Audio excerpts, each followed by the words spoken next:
Saludos and salutations, Broncos Country, and welcome to another exciting episode of Broncos Talk. Today, we are going to recap the exciting game that was against the Atlanta Falcons, the awesome performance of Bo Nix, who is your official player of the week. We are also going to talk about all the haters, all the negative stuff that was said about Bo Nix since the very beginning. Where are those people now? We're also going to look back at round 2 against the Raiders. Ladies and gentlemen, sit back, relax, because here we go.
And welcome back in, everybody. Thank you so much for joining me here live tonight here on Broncos Talk. My name is Adan Diaz, and I'm the owner and proprietor of said show. If this is your first time, your second time, please, so happy to have you here, and we really hope it is not the last time we see you.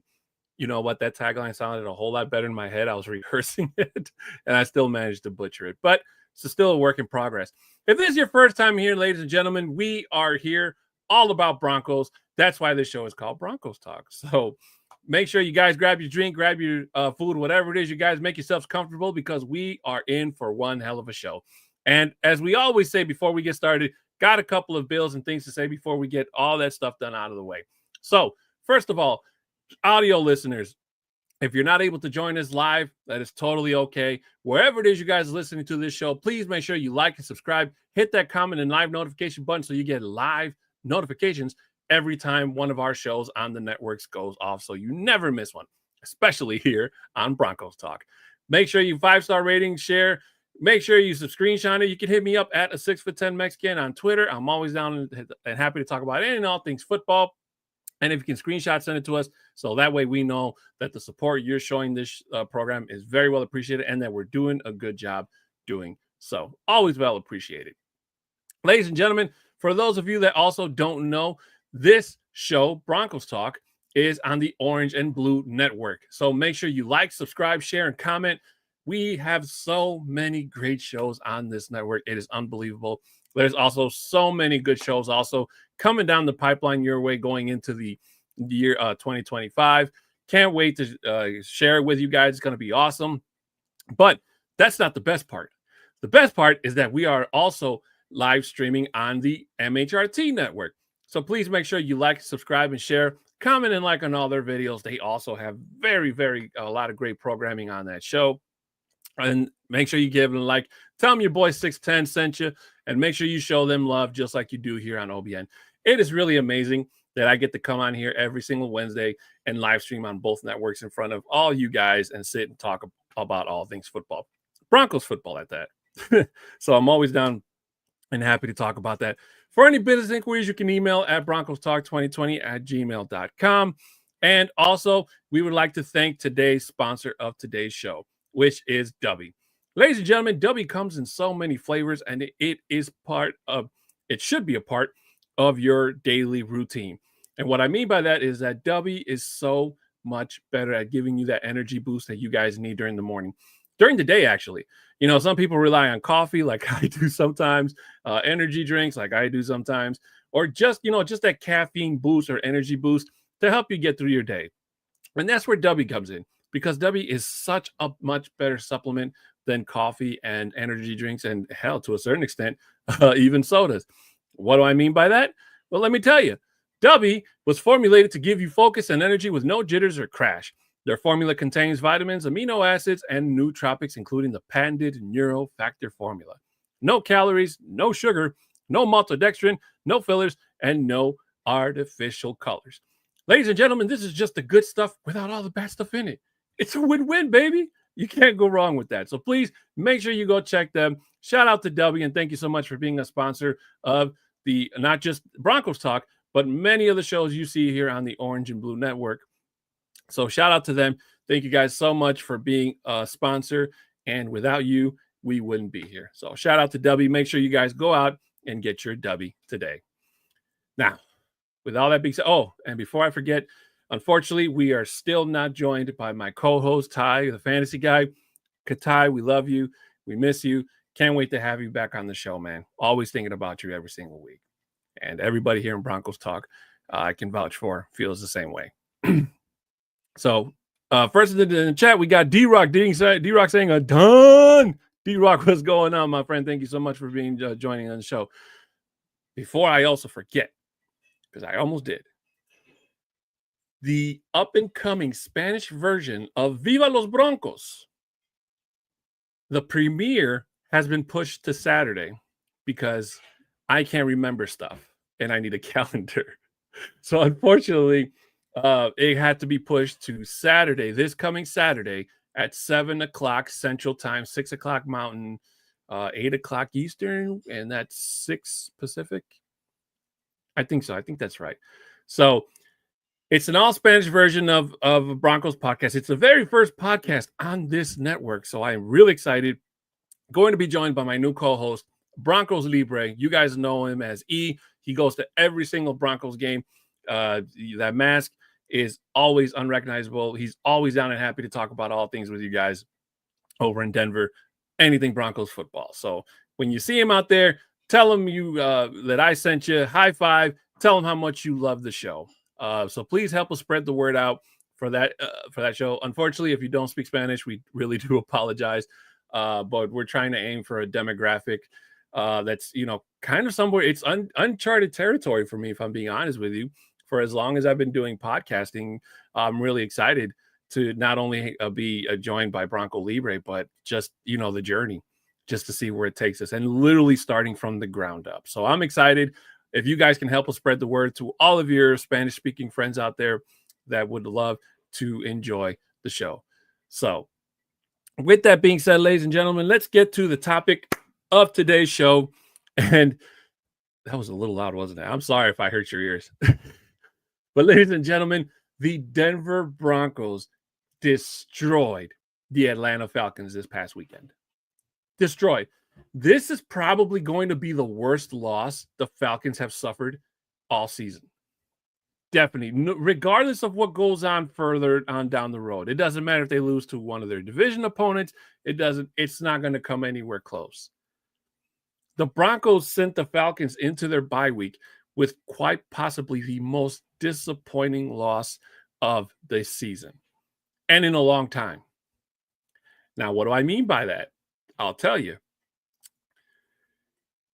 The Falcons at the beginning of the offseason were like one of the scariest teams that anybody was going to face.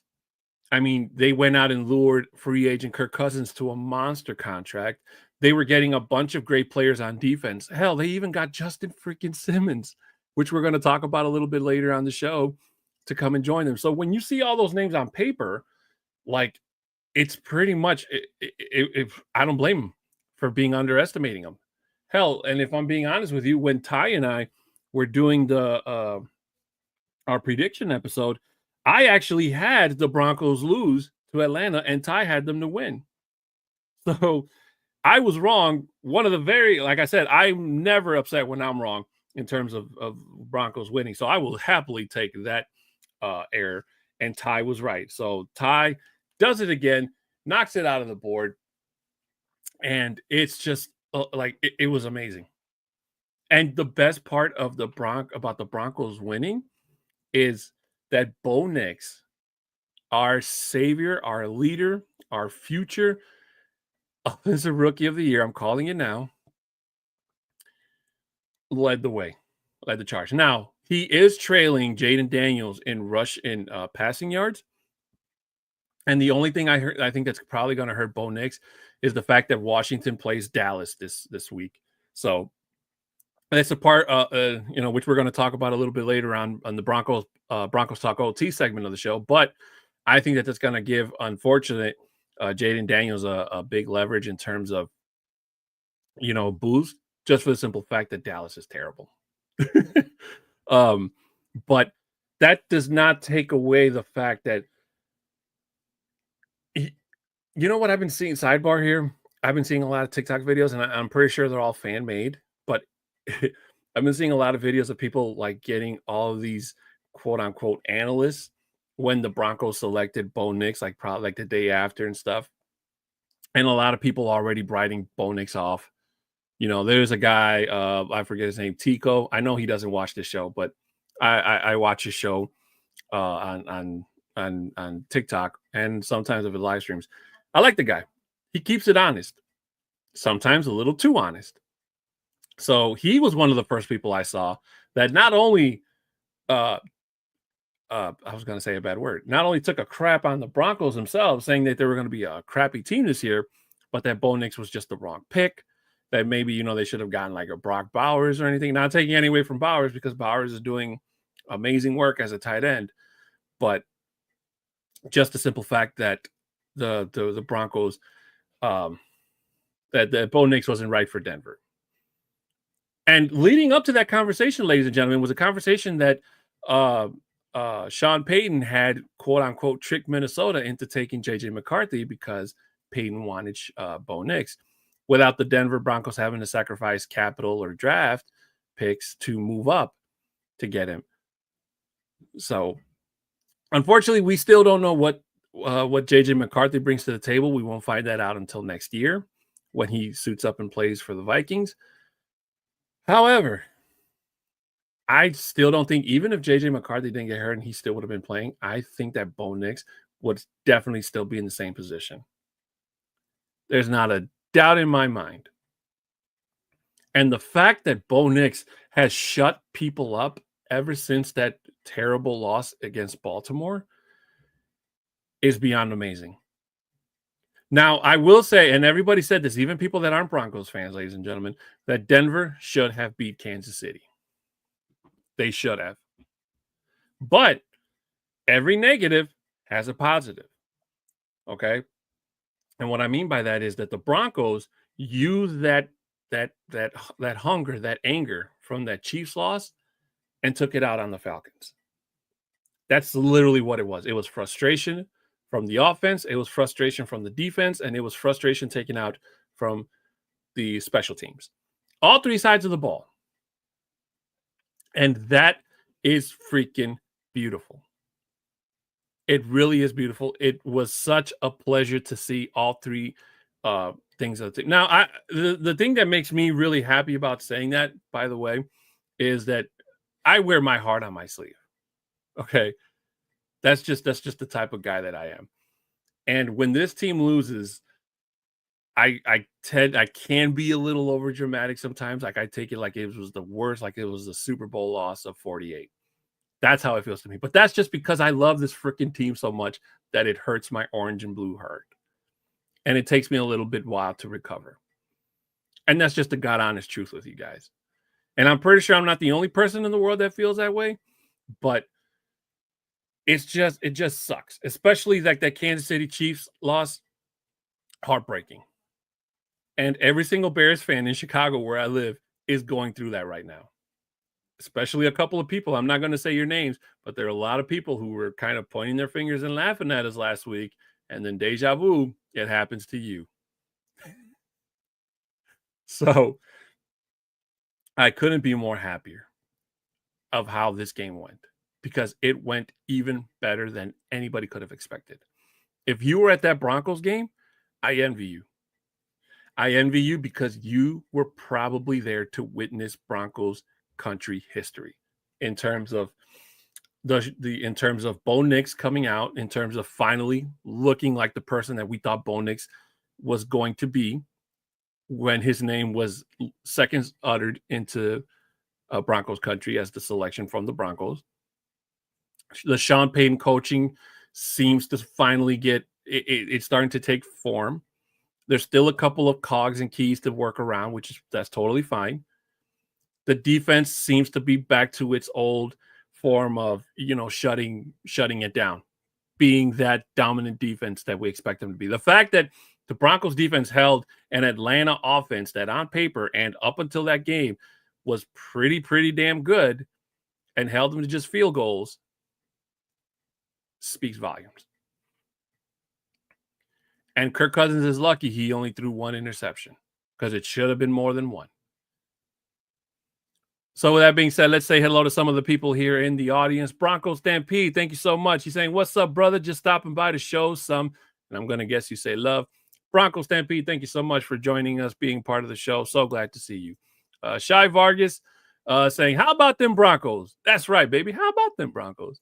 I see the other part. He says, yeah, you got to keep doing your thing. Well, thank you so much, Bronco Stampede. So glad to see you. And I've seen your name on a couple of the other shows. So thank you so much for your support. Shy Vargas also saying, let's sweep the Raiders. I couldn't agree with you more, my friend. D-Rock saying, when they blocked the kick in Kansas City, I was literally on the phone with my mom. I was shell-shocked. I heard beep for a few seconds. You know what? I don't know if I mentioned this last week, but I was at work. And I was like, my coworker was trying to have a conversation with me. I was literally getting towards the end of my shift. And all I could think about, like, I shut out the entire world. And when the Broncos kick was blocked, I literally just put my hands on the table and I just started banging the table with my fist. And just, I wanted to, if that table wasn't nailed to the floor, I probably would have flipped it over. Like, I had to remember I was at work, so I couldn't act the fool. But the swear words and the imaginary furniture in my head were flying, baby. They were flying. And because it hurt. It hurt. And I'll tell you another thing that hurt, ladies and gentlemen. And it's something that's been talked about. Johnny talked about it the other day on the Buck Your Feelings postgame show. And a lot of other people have probably talked about it that I can't think off the top of my head. And that's the Justin Simmons video. I'm probably the only person that feels this way about it, and that's totally fine. But let me just say, for the record, I still love Justin Simmons. I think he's great. I still follow him on Twitter. Every single Madden game I play, he's always on my team. He's on my current team right now. Love the guy. Still miss him in Denver. Always will. And like he said, he'll always be a Bronco. And I'm pretty sure at the end of his career, whenever that is, he's got to retire a Bronco. Totally fine with that. Yes, it did hurt seeing him come out of the tunnel as an Atlanta Falcon and not a Bronco anymore. Made my heart feel better when he went and said, hey, to the guys. You could really tell that he missed being on that side of the football field. There's no way he did not feel no type of emotion looking across the field, or when he went to go, say hi to the guys, PS2, PJ Locke, Cody Barton, all those guys. And he was there before some of them even got there. So that, to me, I felt that. But when he went into that huddle with the Falcons and he said what he said, and at the end of the huddle, he said, F them, that I can't. I can't accept that. I can't do it. I don't care if you're Justin Simmons or if you're John F. and Elway, a man who I adore, by the way. You cannot come in to our house and say something like that. Now, I don't know if he knew, and I'm pretty sure there's no way that he didn't know, that, somebody had a mic or that there was a camera close with a mic and it picked it up as a hot mic. Whatever it is, there's a million things that he could have said to hype up his team, because I've heard a lot of in-game huddles. Some of them have swear words, some of them don't. I'm not saying he should have sworn, but what I take offense to is the person. He wasn't just talking about his team. He talked about everybody, in my personal opinion. He talked about every player. He talked about every fan around the world. Everybody knows that Broncos Country is not just one place. It's a worldwide idea of fan club. There's Broncos fans all over the world. So to me, I took that personally because, again, I know he was trying to hype up his team. I'm don't have a problem with that. But the fact that he said those last two words, that didn't rub me the right way. So, and what I mean by that is I have no sympathy for what happened after, for the shellacking that they got. And what made me happy is he got his just desserts on that second touchdown run with Javonte Williams, where Javonte literally got carried like a child and got pushed right into the end zone. And Justin Simmons was one of the first who couldn't bring him down, and he was the first one that got run over.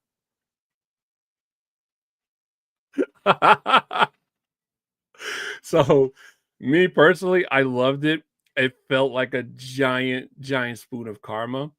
So, going forward, Sims, if you're still in the league on a different team next year and you happen to play Denver again, just please don't tell us to F off. I still love you though, but hey, I'm a big believer in karma, and eventually you do enough negative karma, it's gonna come back and bite you, you know. Dreamweaver come in and saying boo. Isn't it nice to have positive vibes after a complete win? Yes, it is. You're totally right. It definitely is positive vibes, and I'm all here for it. Just stating my opinion. By the way, go Blackhawks. He's probably throwing his wine glass on the floor right now. Shy Vargas saying, do you think Bo Nix is rookie of the year? That's a very good question. Now, as I stated a little bit earlier, he still has a bit of ways to go. The schedule for him, I believe, is a little bit more favorable than for Jaden Daniels. The only game, or only two games, I should say, that might be a bit of a problem for him are the second matchup with the Chargers, because they're definitely division games are going to be that division game is going to be really tough. But he definitely has a bone to pick with the Chargers after the way the Broncos lost at home, and the Week 17 game against the Bengals, because Joe Burrow and Jamar Chase are a really good football team. Really good. They have a really good offense in Cincinnati. There's no doubt about that. They've been on and off most of the year, but when they get clicking, you guys saw what they did on Sunday Night Football. They came back and almost beat the Chargers. So I think that's going to be a hard game. But if Bo Nix can continue playing just like he did against Atlanta, and he keeps up putting numbers like that, and I don't know about you guys, but there's something with Jaden Daniels that isn't sitting right with me. He doesn't look like the same player since he got injured his ribs. So I don't know if that rib injury is still lingering and it's kind of holding him back a little bit, not letting him play to his full potential because it's not fully healed, or if it's just Jaden Daniels going through an offensive slump. Now, I did read something on social media earlier today that said that supposedly Cliff Kingsbury offenses after the half point of the season begin to slump. So I don't know if that's true. I can't really remember his tenure with the Cardinals when he was there as their head coach a couple years ago. But if it is true, then he's going to have to snap out of it, because I think it's going to be a tight race all the way to the finish. I really do hope Bo wins. And I'm not just saying that because I'm a Broncos fan. but just for the simple fact that he was one of those people that got buried, underneath Caleb Williams, Jaden Daniels, Drake May, JJ McCarthy before he got hurt. And he went from being at the bottom to going all the way to the top. Almost second place, if I'm not mistaken. So he is right there. And he was supposed to be a guy that we weren't sure up until training camp if he was going to be the starter. We didn't know if he was going to win or the starting position. A lot of people thought it was going to be Jarrett Stidham or Zach Wilson, which thank God it wasn't. But we got it lucked out. And Sean Payton went in all in on Bo Nix. Now, the fact that Bo Nix went and beat the Bucs, the Falcons, and to a lesser extent, the Panthers speaks, and the Saints, I almost forgot about the Saints, speaks volumes. Because the NFC South was going to be one of those divisions where it was going to be, at first glance, was going to be too close to call. But if I'm not mistaken, I think I had the Falcons winning the division just for the simple fact that, Kirk Cousins and Drake London and Darnell Mooney and Bijan Robinson. I mean, they have a lot of good players on that offense. I'm not going to lie to you. And hell, even Young Ho Koo. Young Ho Koo's gotten the Falcons out of a couple of jams here and there. But I wasn't expecting them to go and do what they did against them. Just like nobody was expecting them to go and shut down Baker Mayfield. And that was with Baker, with Godwin and Evans. And do what they did in Tampa Bay was where the precedent started. Like, it started the dream of, hey, there's something there. And unfortunately, the loss to the Ravens kind of sent everything back down. So everything that the Broncos built up to that Ravens game was starting to, build up. And then the Ravens just knocked that whole house of cards down, figuratively speaking.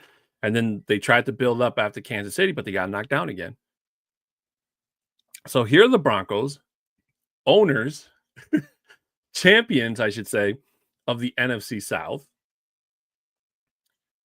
with still spot on their belt to put more names in. And that's going to lead us into the conversation with the Raiders round 2. This game, I don't think is going to be anywhere close to what it was the first time around. The only thing that worries me about the Raiders is the one thing that worries me about every single team the Broncos play, and that's tight end. Brock Bowers got the best of Denver the first time around. But that's because the Broncos defense, or maybe the Broncos in general, got caught off guard. And I honestly think it's the latter. Because Bowers went for that crazy catch and he was able to run for that touchdown. And I'm pretty sure I'm going to give Bowers his credit. He's going to be big in this league. If he continues to play like that and the Raiders can figure out what they're doing, man, he's going to be a threat, a very big threat in this league. However, as good as Bowers is and is going to be, he can't do it all alone. Because after that big play that Denver gave up, the Raiders disappeared after that. And PS2 made sure of it. So now you get a Raiders team that doesn't have an identity. They don't have Devontae Adams anymore. And unlike last time where he was out with an injury, quote, where we all knew he just didn't want to play because he wanted to be traded, when eventually he was.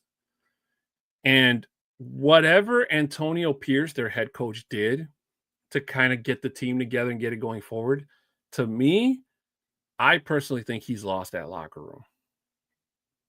When you let a guy like Devontae Adams walk, and you can't figure it out because you're still trying to figure out between Gardner Minshew and Aiden O'Connell. And then the Raiders didn't try to do anything really during the offseason. It wasn't going to make any sense for them to trade for a quarterback because they weren't really going anywhere. And at this point, they're just playing for draft positioning. Let's be honest. That Raiders defense goes out and they have their moments. Max Crosby, another good player on that team, but even he got stood up and shown out. The first time against the Broncos.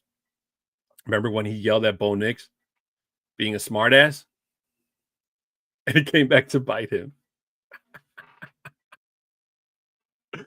Oh, Avatar. I didn't even see you, my friend. I'm so sorry. He says, "What's up, Adon? How's it going tonight?" I'm doing all right. Couldn't be happier. He says, "I definitely believe in the Broncos." Yes, I certainly do. And he also adds, "Bowers and Crosby scare the bejesus out of me." And me too. And to be honest with you, I thought that Max Crosby was on his way out of Vegas because I thought that if Vegas didn't want to deal with Devontae Adams and let a guy of his caliber go, then nobody on that Raiders team was safe. And if they were gonna, tank and stack up picks and reshuffle and reload, then signing a guy. I thought Crosby was going to the Lions because that was the big story going towards the deadline. Aiden Hutchinson unfortunately went down for the season, so the Lions needed a pass rusher. But maybe the Raiders' asking price was too rich for the Lions' liking, and a deal wasn't unfortunate. I don't know. I was really just hoping he would be gone from the AFC entirely. But yeah, those are two guys you never want to underestimate, especially Crosby, because that when he goes, he goes. And speaking of, well, not so much about Crosby, but just the fact of him lining up against our tackles. Sidebar here, I have a bone to pick with Mike McGlinchey, our right tackle. Now, as you guys know, the Broncos' right tackle position has been an Achilles heel of this team for God knows how many years. Longer than I'd like to admit. The only bad thing I saw from this Falcons-Broncos game, just to kind of go back a little bit, because I forgot to make this point, is watching, I think they were in the red zone, if I'm not mistaken, but watching Mike McGlinchey literally get pushed back into his own quarterback, and I think Bo Nix went down, and I think that counted as a sack. So, and that to me really bothered me because then I remembered how much money the Broncos paid to lure Mike McGlinchey from the Niners. And I remember when the Broncos signed him, I was so excited. And then I remembered that one playoff play when the Niners played the Cowboys and seeing Micah Parsons literally flip McGlinchey to the ground. Just completely flip him. Like he was a bag of potatoes. Just flipped him right on his ass. And then the fact that the Bears were also in the running and that they just missed out on the Bears signing Mike McGlinchey, and he goes to the Broncos. So I'm not saying I want him replaced because I think his dead cap hit would probably not even be worth it if they cut him and the Broncos try and either go draft another right tackle if there's one available, or if they go try to sign another one. I'm just saying, like, McGlinchey needs to play better. I have no problems with Garrett Bowles. Garrett Bowles, I hope he gets a contract extension. I hope he doesn't go to another team. I actually hope he retires a Bronco, to be honest with you. But I wouldn't blame him if he doesn't and he decides to, get his money elsewhere. I have no problems with Bowles. But McGlinchey, on the other hand, seeing him get bulldozed into your quarterback, that's not what you want to see from a guy you're paying a lot of money to see. You know what I mean? So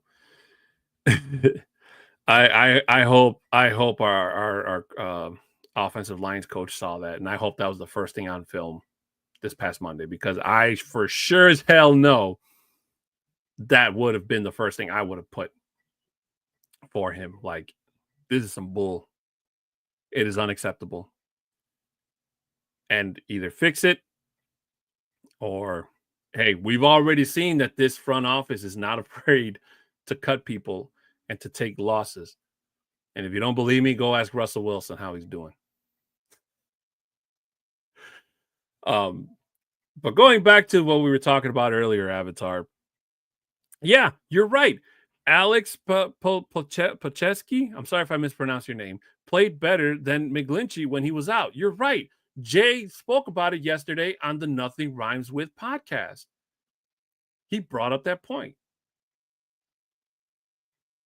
So it's just, at this point, it's just a matter of, like, I don't want McGlinchey to get hurt. I don't want any Bronco to get hurt. And I know Alex stepped in because he had to. But I hope somebody sees out there, because if this is 100% true, then they have a big problem on their hands, because the backup cannot be better than the starter. It simply cannot. And they need to fix that. Because if this, there's no dispute. This is a playoff team. And I want this team to go in there and make some freaking noise. And I definitely think that they can. Can they get to a Super Bowl? My orange blue heart says yes, but reality kind of is like, no. This team is still not there yet. If they can miraculously get to one, I think everybody in Broncos country will go bananas. So I would love to be wrong on that. However, there are still some key pieces missing for Bo Nix in order for him to continue to evolve, being better. So I definitely would have felt a lot better if the Broncos would have gotten a wide receiver one or a tight end at the trade deadline. I definitely would have, because I can only imagine what this Broncos offense would have looked like if they had like an Njoku, or if Amari Cooper hadn't been traded to the Bills. Like, if the deadline was right now and we see that Dallas is literally looking like crap, and let's say they were having a fire sale, Denver could have maybe made a running for CeeDee Lamb. I know that's a little bit far-fetched because he signed a new contract, but I don't know. I'm still not 100. I'm still feeling a little bit sour from losing out on the Jerry Jeudy thing. And I had to eat crow with my friend who told me that CeeDee Lamb was going to be the better wide receiver than Jerry Jeudy. I said he was wrong, and unfortunately, he was right. So I know it's a far shot in hell, but the fact that that possibility is still in play, though, is really freaking good. And this defense, maybe even though the Broncos wouldn't have been able to get CeeDee Lamb because he's under contract with the Cowboys, what about Micah Parsons? Can you imagine if the Broncos could go out and get a guy like Micah Parsons? Because let's face it, the Cowboys are not going to have enough money to pay everybody. They've spent all their money on Dak, and he's hurt. And CeeDee Lamb isn't hurt, but he's not really making any strides with Cooper Rush, or to a lesser extent, Trey Lance. So, I mean, I know that's only something that could probably happen in Madden, but hey, in free agency, you never know. But the Raiders, I know we're getting off topic here, so I'm sorry. The Raiders are just, they're in an even worse position than they were the first time around, and they're only getting worse and worse by the week. That game against the Dolphins, they really got lucky that they didn't get their doors completely blown off. Even though it did look kind of close at times, I thought Tyreek Hill was going to be in for a monster day, because he's beaten the Raiders plenty of times when he was with Mahomes. So they got lucky. I didn't expect the Raiders to win that game. Hell, I don't expect the Raiders to win any games going forward, let alone in this division. They're the worst out of the only team that they could probably beat. I take that back. The only team that they could probably beat are the Chiefs. Because if you guys remember, last year the Chiefs went into Arrowhead and beat Patrick Mahomes. So maybe just them, but just kind of catch the Chiefs off guard. The Chargers, unfortunately, the whole Harbaugh effect is taking shape, and he's playing them a whole lot better than where the Chargers were a year ago, which is really important because, sidebar here, coaching matters. Who knew? Who knew that coaching matters, right? I mean, we're going to talk about this in a little bit during the OT segment of today's show, but there's no way. I actually wouldn't be surprised if Antonio Pierce gets let go at the end of the season. I honestly wouldn't. Because there's going to be some names out there that are being thrown out as possible head coaches. You know, I did hear, I think we talked about this before, that they mentioned Vance Joseph's name being thrown out there as a possible head coach. I probably wouldn't recommend it. I don't know where I heard this from, but it's been sitting with me this entire time. Like, there are people that were made to be coaches, and then there are people that are just made to be coordinators, offensive, defense, special teams, whatever form of team you want to do. Everybody has their niche. So sometimes you just kind of have to sit there and figure out which one is yours. Are you better as a head coach? Are you better as an offensive coordinator, defensive coordinator? For Vance Joseph, if he hadn't come to Denver and John Elway would have went to Kyle Shanahan instead, maybe the Miami Dolphins defense would have been a whole lot better the following year. I mean, they were good enough to get them to a playoff game. Unfortunately, they lost that season before Vance Joseph was named the head coach. But coaching matters, people. It matters a ton. And you guys have heard me say on the show that at one point I was kind of like, I wasn't exactly all in on the Broncos trading their draft pick to the Saints for Sean Payton's contract. Because it was literally and I'm pretty sure we talked about it on the show, as a matter of fact, because it was literally the pick that the Broncos got from the Dolphins for Bradley Chubb.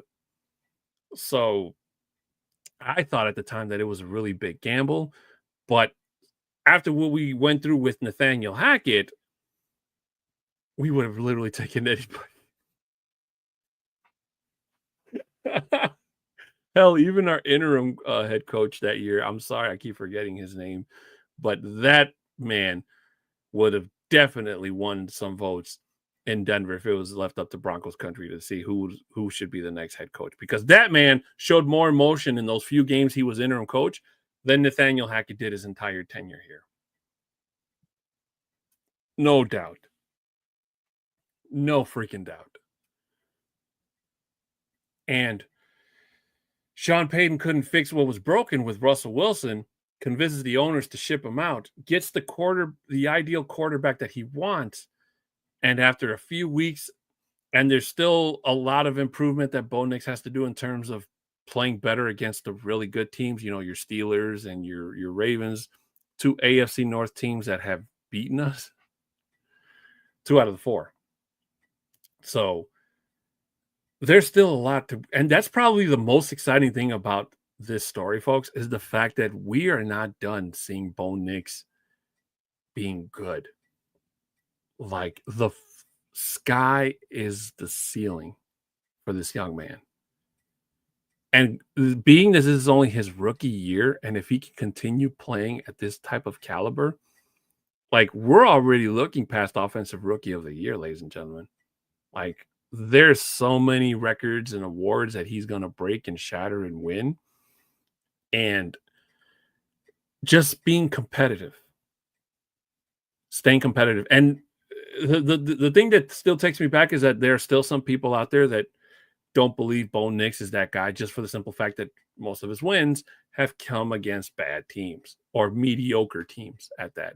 The Raiders being one of them, the Saints before Dennis Allen getting fired was one of them, the Panthers, the Raiders the first time around, but they kind of overlooked the Jets, who are bad now, but they weren't all that bad then.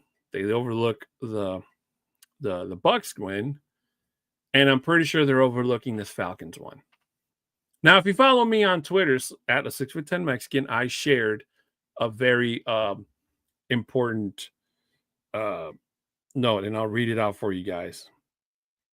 And it was just basically it's like a grade, because CBS Sports grades the teams after every game, like their matchups and all that. So I'll read to you what it says. So it says that, first of all, the Broncos got an A+ after they got an F 2 weeks ago against the Raiders, and then I think they got a B the last week against the Chiefs. So it says, Bo Nix has never really been mentioned in the Rookie of the Year conversation, but he's looking like a serious candidate now after a career day against the Falcons. Nix carried the Broncos offense by going 28 of 33 for 307 yards and 4 touchdowns, making Nix just the second rookie since the 1970 AFL-NFL merger to complete at least 75% of his passes while throwing for at least 300 yards and 4 touchdowns. It was a brilliant performance by a QB who has been making huge strides every week. Nix was so good that he overshadowed a dominant performance by a Denver defense that's been dominant for most of the season. With the Broncos' passing attack now coming alive, this is a team that could be scary down the stretch. End quote. And the Falcons got an F. That was some of the most inspiring writing I have read all season about Bo Nix. Not just Bo Nix, but the entire offense, because that is 100% true. Again, I've said it all throughout the show. If Bo Nix can continue doing what he's doing and finding open wide receivers like he did in that game, it would make the defense's job just so much easier, because all they'd have to do is just keep the opposing team from getting to the end zone and giving the ball right back to Nix,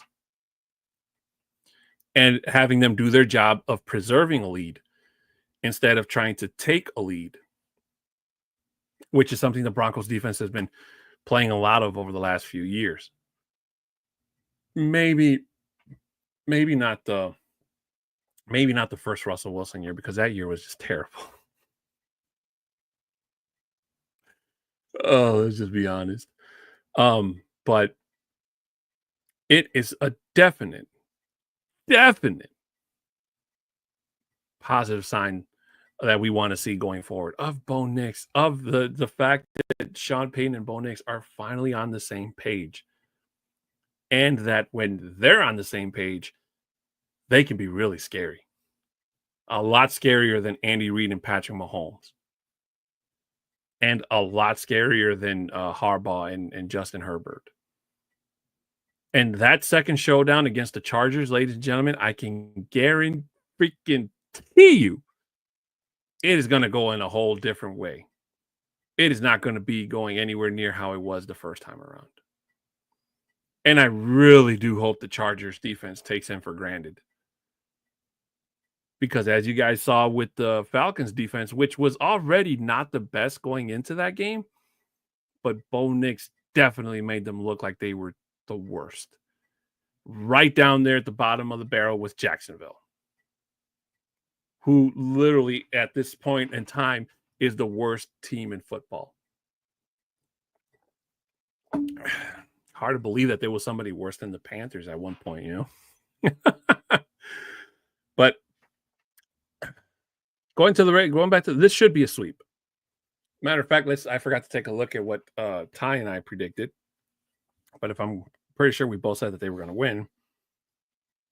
Yeah. And Ty and I both believe that the Broncos are going to win this game and that they were going to sweep them. Again, the Raiders don't have a number one wide receiver. Their best wide receiver is probably Jacoby Myers. They do have like one or two, like their number 2 and their number 3, which have been decent or so as of late. But, I mean, they're going up against Pat Surtain and up-and-coming Riley Moss. So, The only thing that worries me about this defense is probably the safety position. I know PJ Locke has been playing with a cast, and that to me has been kind of worrisome because just for the simple fact that I don't know. I always worry that he's not able to, if an interception comes right at him, can he catch the ball?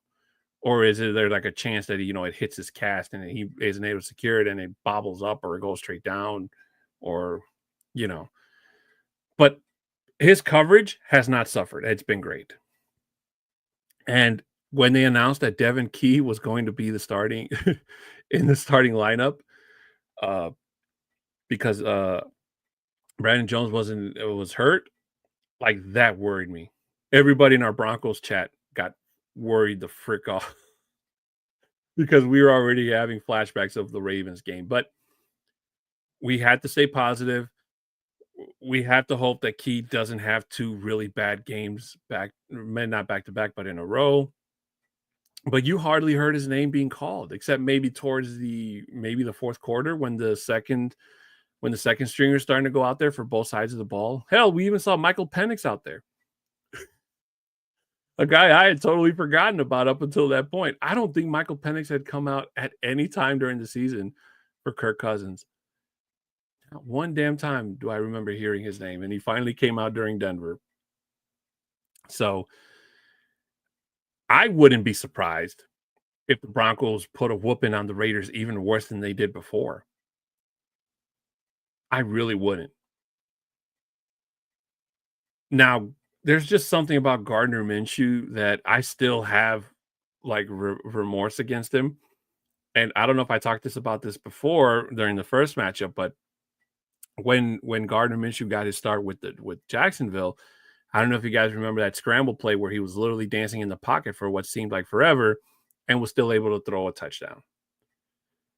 And Jacksonville beat the Broncos in that game. So that game has always stuck in my craw. Every time I see Minshew, I always think about that damn game. Shy Vargas is asking, what is your score prediction? Now, you guys know that I don't normally do score predictions. But if I had to guess, because they're never right anyway. But again, I guess that's what you call it, a prediction, right? If I had to guess, I'd probably say that the Broncos go out and win there. And they probably win 42. I think that the Broncos are going to put up 40 points on the Raiders because I think that they're that bad. Probably worse than the Falcons, if I'm being honest. I'm going to say 42-10 because I think maybe the Raiders get a field goal in. Maybe they get a garbage touchdown down the road. Because this is the same team that switched quarterbacks in their first matchup, and it didn't even matter because not even Aiden O'Connell could fare up against that Broncos defense. And the Broncos on the road have played a lot tougher than they have at home. You guys have seen it, with the exception of it being the Raiders game. So I know that's a bit harsh in terms of like a super stretch, saying 40, but I mean, if the running game can kind of find a way to get going and take advantage of a really bad Raiders defensive line, I still don't know what the hell we have going on with Javonte Williams or Andre Estime, but if they can get it figured out, that'd be great. D-Rock believes it's going to be 27-16 Denver. That's more reasonable. I can see that. Just for it being a division game.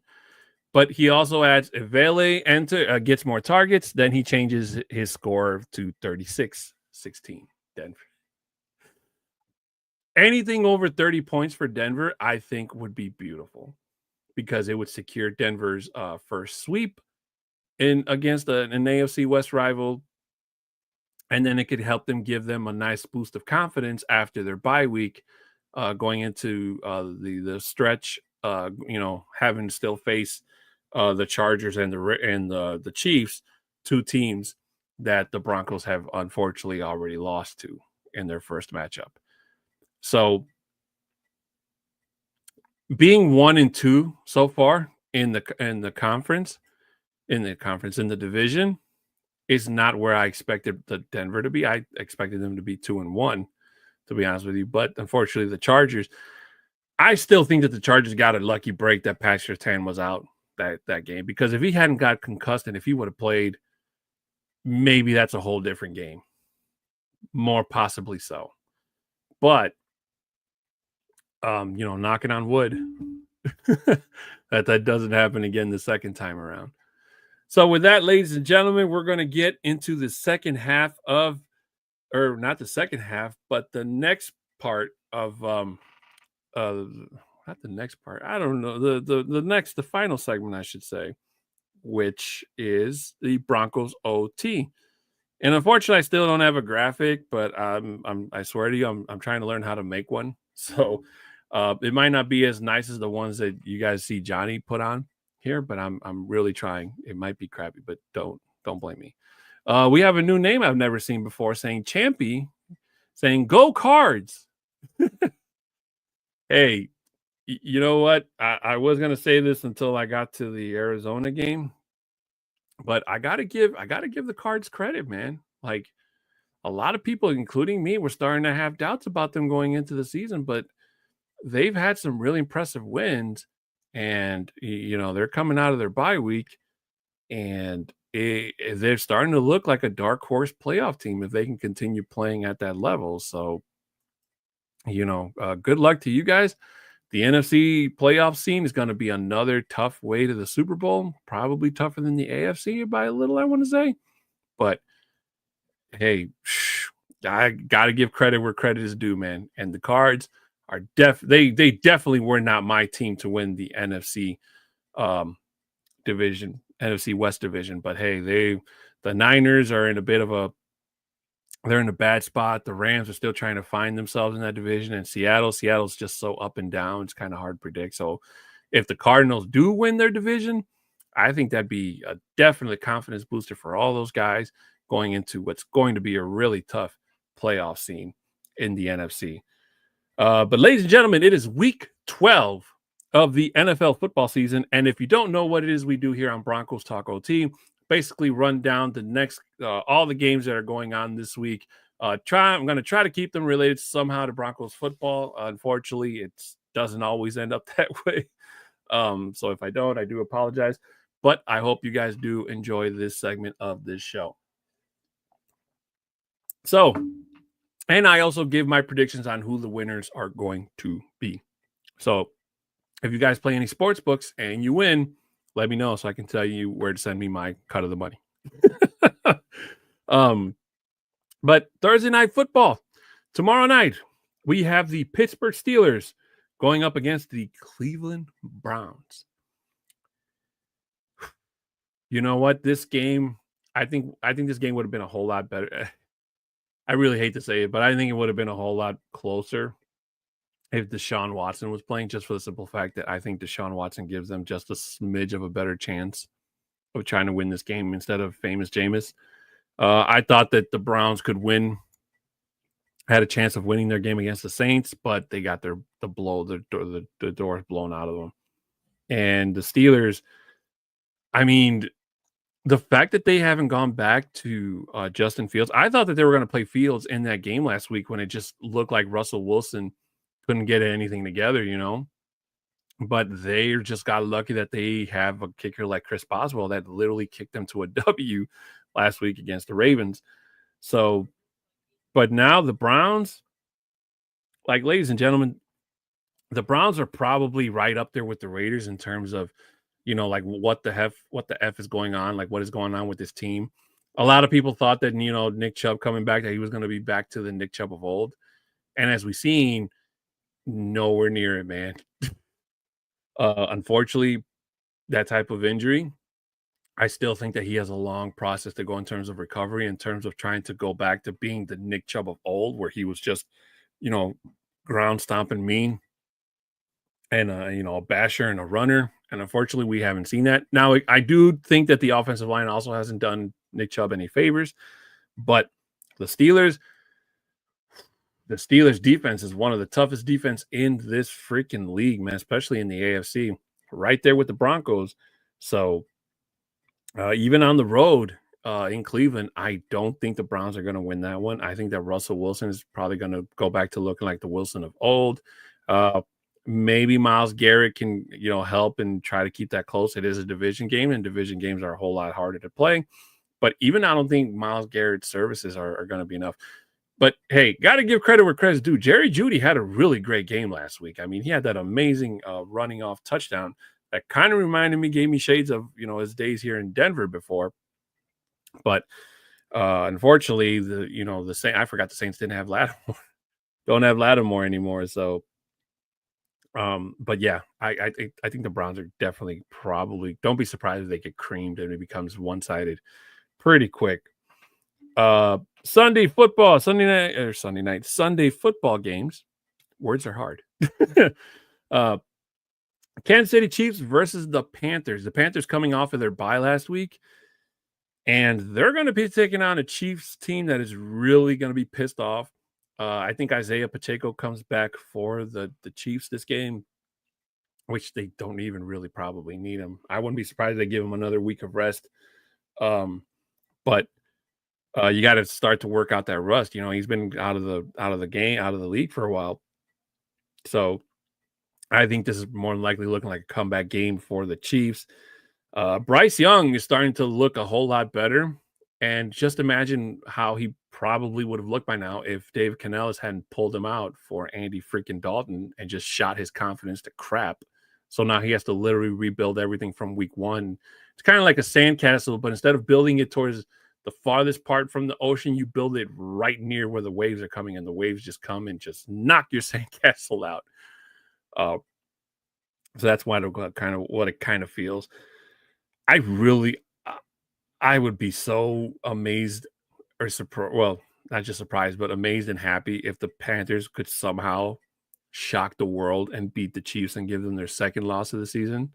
Probably in the multiverse out there somewhere, but unfortunately, I think the Chiefs are going to take that one. They're going to be playing pissed off. And yeah, I agree with you too, D-Rock. If the Panthers beat Kansas City, I'm going to be so lit. Lit is still cool, right? Dude, I'd be right there with you. I'm pretty sure I'd be lit too. Super lit. The Vikings versus the Chicago Bears. Minnesota Vikings versus Chicago Bears. I can't begin to tell you how much heartbreak has been felt here in Chicago, especially if you're a Bears fan. Like the social media trends I saw from Sunday, probably going up until yesterday when it finally started to die down, have been anything but crazy and unsurprising. Most Bears fans I've talked to still want Eberflus gone, and they still can't wrap their minds around why the hell he still hasn't. Hey, and to them I say, whatever's keeping Doug Peterson from not getting fired after having their doors blown off by the Lions last week is the same thing why Matt Eberflus is still your head coach, more than likely until Black Monday at the end of the season. So I think I on paper, I think the Vikings have the slighter edge, although what worries me is the fact that the Vikings offense, Sam Darnold, seems to have taken a step back. He doesn't look anywhere near like the Sam Darnold we saw at the beginning of the season. And the defense, Brian Flores, shout out to him. He's been doing a great job, but there's only so much his defense can do. And the Bears, under their new interim offensive coordinator last week against the Packers, they look pretty good. Not going to lie. They did look pretty good. And they were just a field goal away from beating the Packers, who have had their number for the last, I forgot how many years, but it's been years. And they're playing here at home. Now, weather might be a factor because we are supposed to be getting snow overnight tonight into tomorrow morning. So, but I don't know what the weather is going to be like on Sunday here in Chicago, but that might be a factor, might not be. And I'm actually pretty torn about this one because I really don't know who to pick. But if I had a gun to my head and I had to pick one, I think I'm going to go with the Vikings. Just for the simple fact that I think that the Bears are going to be playing with, less confidence than they were before. Their offense, I really do hope it just wasn't like just a flash in the pan, because the Packers defense didn't look anywhere near as good as it did earlier in the season. Kind of looked like they took a step back, to be honest with you. But I'm going to say that the Vikings win that one, but it's probably won't be by a big margin. That Bears defense is going to be playing them tough.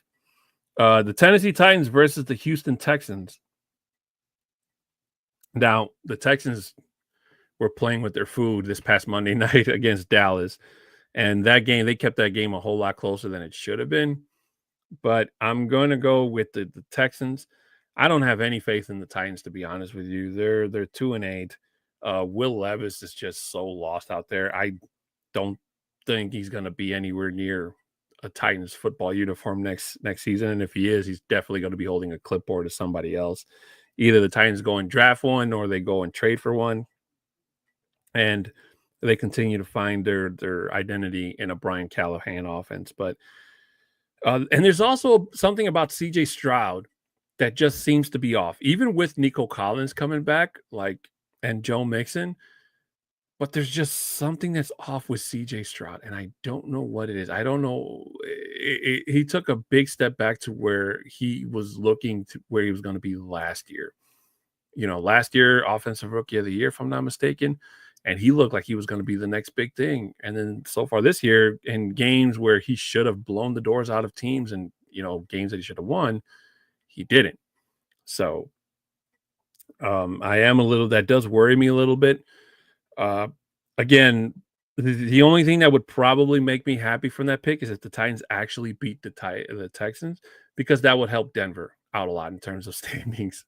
So I know a lot of people in Broncos country want the Titans to win, and I definitely would not be mad if the Titans did pull an upset and actually beat Houston. And it is a division game, so as I keep saying, division opponents play each other harder, but there's just something about Will Levis I do not trust or understand. But if him and Calvin Ridley can go out there and, kick some ass, hey, I'm all for it. The Detroit Lions take on the Indianapolis Colts. And it's really hard to pick against the Lions. I mean, the Lions are just on if they were like a rock band, they'd be like on the "We're Kicking Your Ass" tour. And it seems like the next stop is going to be at Indy. Anthony Richardson, got to give him credit. He played really good against the Jets last week. I thought he was just going to be like the Richardson of old, and maybe that they were going to maybe throw Flacco back in there. But the Colts, they stuck to their guns and they played Richardson. So I don't know why, but the Colts, even though they seem like a playoff team, they seem like a team that it's like they try so hard, but not so much hard to win. More like they try to be relevant. Jonathan Taylor hasn't been fantasy wise, hasn't been a big hit. And Richardson, while he has a really good arm, he still has a long ways to go. He does have some pretty good wide receivers in Josh Downs and who's the other guy? I can't think of the other guy's name, but as good as that this team could be, I don't know if they're thank you, Pittman. Thank you so much, KB82. He also adds, the Jets are a train wreck. I would hate to be their fan. Well, good news for Jets fans. They're on a bye week this week, so they can't really lose. That's probably the best news I could have for them, because they literally just fired their GM yesterday. Joe Douglas is no longer with the Jets organization. So that team seems to be falling apart every single week. So this could be the only week or time where we don't have any bad news about the Jets regarding Rodgers, Devontae, management going forward. So godsend, maybe? I don't know. But yeah, I'm going to take the Lions to win that game, just for the simple fact that the Lions are just, man, they're good. There's no surprise why they're being looked at as a Super Bowl favorite. The New England Patriots take on the Miami Dolphins. Boy, a lot of division games going on this week. I just noticed that. And I'm the one that makes my confidence pull sheets. I don't know why. That's just that's how you know I'm getting old. uh KB82, before I answer that, comes in with a question. He says, do you think the Lions will make their first Super Bowl ever in franchise history? That's insane. I've never been to the Super Bowl. Me neither. The only time I've been to the Super Bowl is when I make it in Madden. Oh man, I'm pretty sure I'm not the one who's ever told that joke. But if the Lions can find a way to play with the lead and not, you know, take the lead, because I don't think their defense is built for that. You know, their defense, unfortunately, is not as good as their offense, and they know it. Especially losing. Not to take anything, they did go out and get Zadarius Smith, which is a really nice addition, but still not no Aiden Hutchinson. And they did lose Anzalone for a while. They saying that he could come back for the playoffs. So that'd be a great tool to have back. The only thing that can derail the Lions right now, besides bad luck and bad ref calls, is just injuries. And that's for any team going forward. Right now is the worst time for injuries because the recovery window gets smaller every single week. So even a 1 week, 2 week injury, while it might not seem like a lot, right now losing any game, unless you're like the Panthers or the Patriots or one of those really crappy teams where you know you're not going anywhere, injuries mean nothing.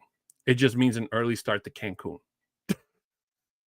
But right now, the Lions are my NFC favorite pick for the Super Bowl. The AFC, I still think it's way too close to call. There's so many possibilities. There's so much football still to be played before we can figure out who's even looking like a more definite one.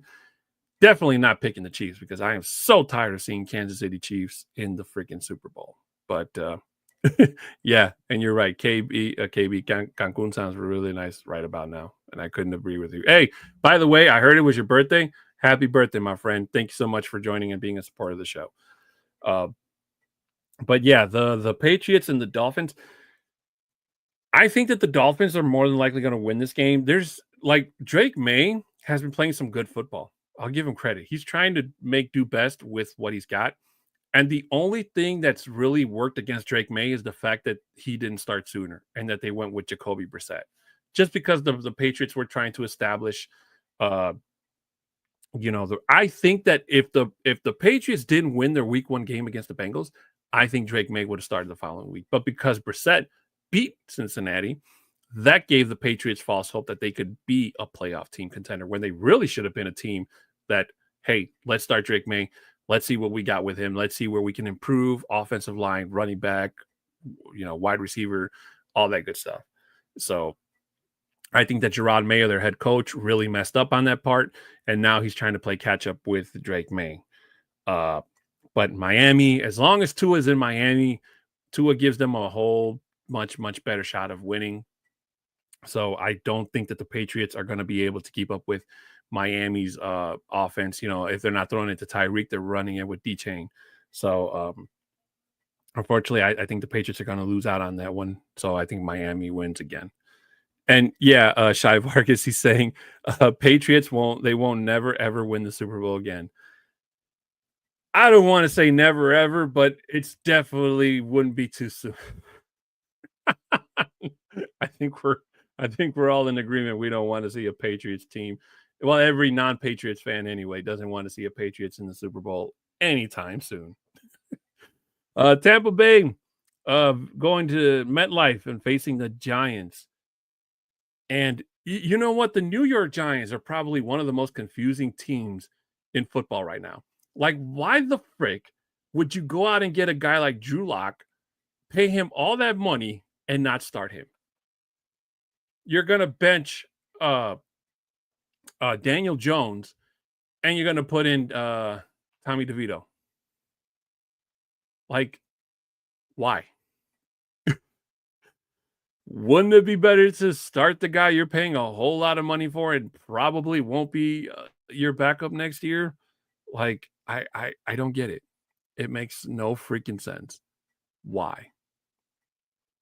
But I think that if you start Drew Lock, I think Drew Lock would have probably given you a better chance of beating Tampa Bay because Baker Mayfield and these without Mike Evans and Chris Godwin has just been really, really struggling trying to get wins. And this could be the bounce back game that the Bucs need.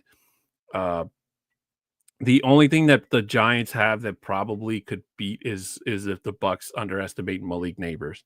That's the only thing. But I think Tampa Bay should win this one. Maybe not by like big numbers, but Bucky Irving and Rashad White, when they get going, man, they're hard to deal with. And right now, that's Baker Mayfield's best weapon is the running game until he gets Mike Evans back, hopefully sooner than later for them. But I'm going to take the Bucs to win that game. The Cowboys versus the Commanders. I mean, again, like I said at the start of the show, ladies and gentlemen, this is more than likely where Jaden Daniels kind of takes, unfortunately, increases his lead. The Cowboys are just a shell of what they used to be. A total shell. Like, the defense is terrible since Dan Quinn left. Their offense has been terrible. Even when Dak was there, they only looked good at the fourth quarter when Dak had to play from behind. And now that he's hurt and gone, like Cooper Rush and even Trey Lance, I mean, I got to give credit to Cooper Rush. He did make it look close. But again, last week on Monday Night Football, but it was just more like Houston was just playing with their food and they were just messing with it. But this should be a comeback game for the Commanders. They did they needed a bounce back game. So this is definitely going to be their bounce back game and probably get them back into the limelight. And you know, they're in contention for a high playoff spot. So maybe not so much where they can catch the Lions, but number 2 or number 3, I wouldn't be surprised if that's where they end up at the end of the season. The Broncos versus Raiders, we talked about, of course. Always go Broncos. Beat the freaking Raiders. San Francisco versus the Packers. Now, this is probably the only time the Packers are going to beat San Francisco, just for the simple fact that the Niners just kind of seem to be more beaten down every single week going, forward. Even though they got McCaffrey back, it doesn't look anywhere near what the team looked like last year. The fact that the Niners lost to Seattle last week, and yeah, I know they didn't have Bosa and they didn't have Kittle. Bosa went out with an injury in that game. But right now, like, again, with these injuries, I don't know if Bosa will play this week. But I just think that the Packers, even though their defense really kept the Bears in a game that they shouldn't have been in, but if Dr. Love can turn on the Jets and keep a steady lead over the Niners, I think that can happen. So I'm gonna give that game to the Packers.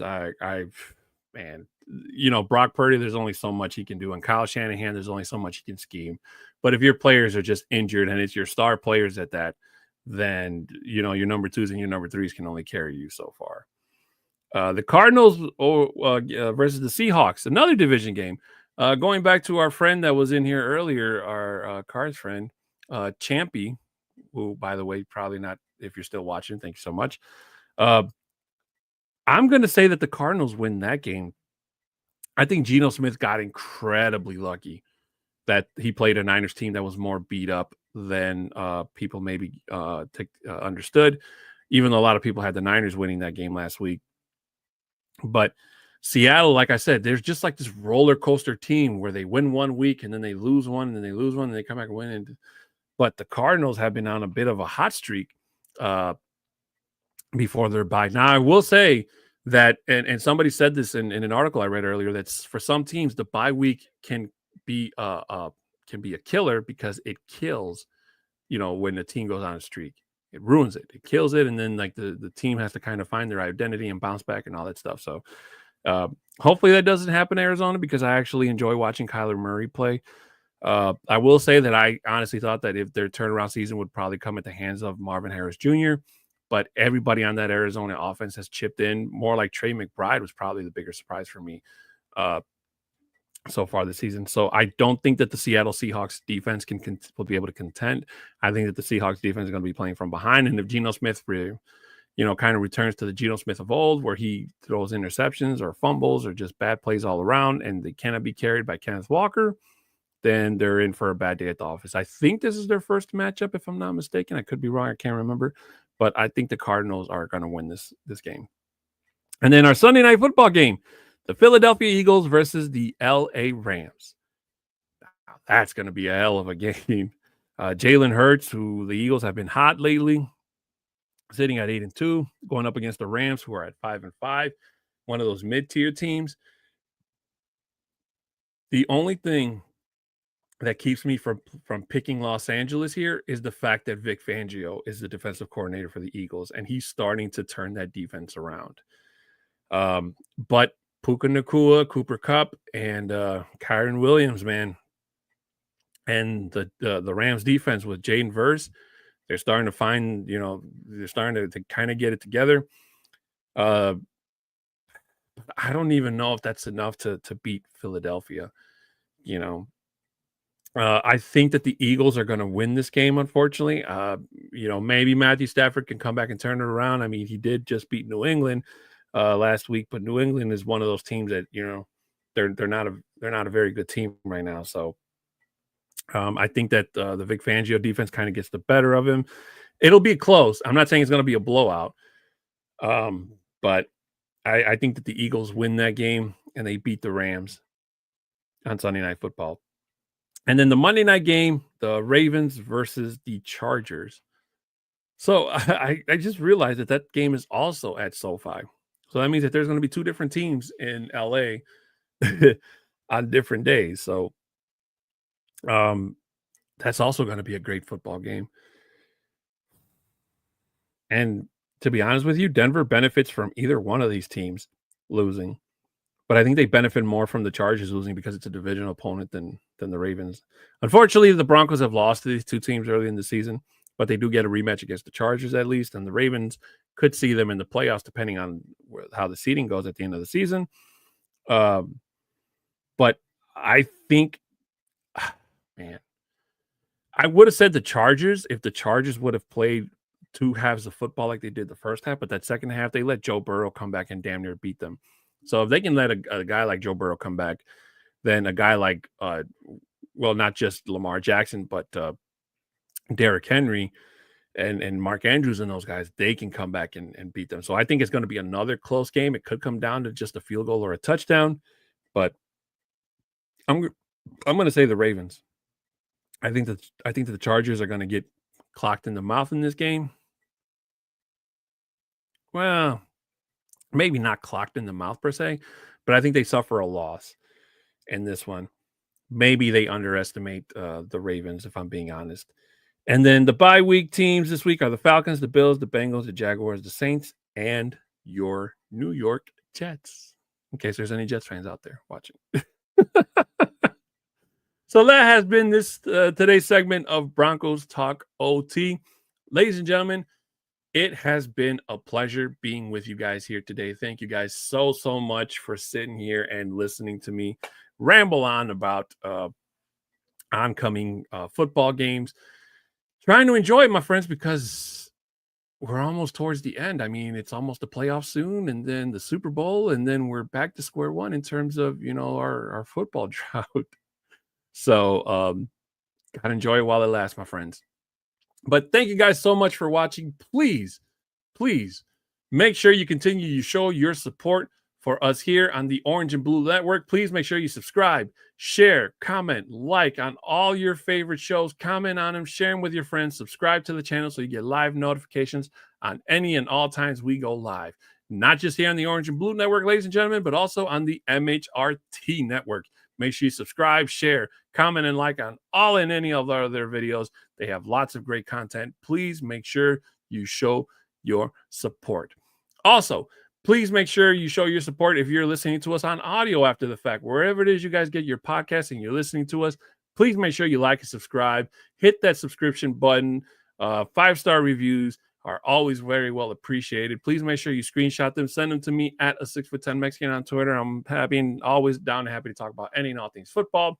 For any business inquiries, you can email at broncostalk2020@gmail.com. For our, is it still called Anchor, Spotify listeners? If you want to be a monthly donator to the show through the audio version, All donations are very welcome. Shout out to my friend Chris Hernandez, who was my very first supporter and a very good dear friend of the show. And I promise you, I'm still trying to work on finding a date to get him on here. So for those of you that have never met him, one of the greatest guys you've ever met, and a very, very dedicated and Broncos fan as well. Also, shout out to Lindsay Bebo, who's also been on the show a couple of times. If you haven't, please make sure you go back and watch her. She was on a couple of weeks ago, and make sure you go back and watch that video. Don't forget, guys, Nothing Rhymes with Orange and Blue on the Orange and Blue Network goes live every single Tuesday. They were on yesterday. Please go back and watch them. Show your support for them. If you didn't know, we have a pregame show every single game day that airs 1 hour before game time, and there's a post-game show that airs right after the game to get all of your Broncos analysis if you can't wait until this show goes on the air, or if you can't wait until any of the other shows go on the air and you absolutely crave that Broncos news like I do. I never miss a show.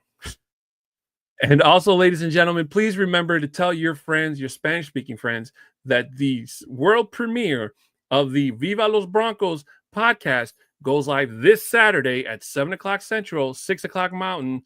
4 p.m. West Pacific time, 8 o'clock Eastern time.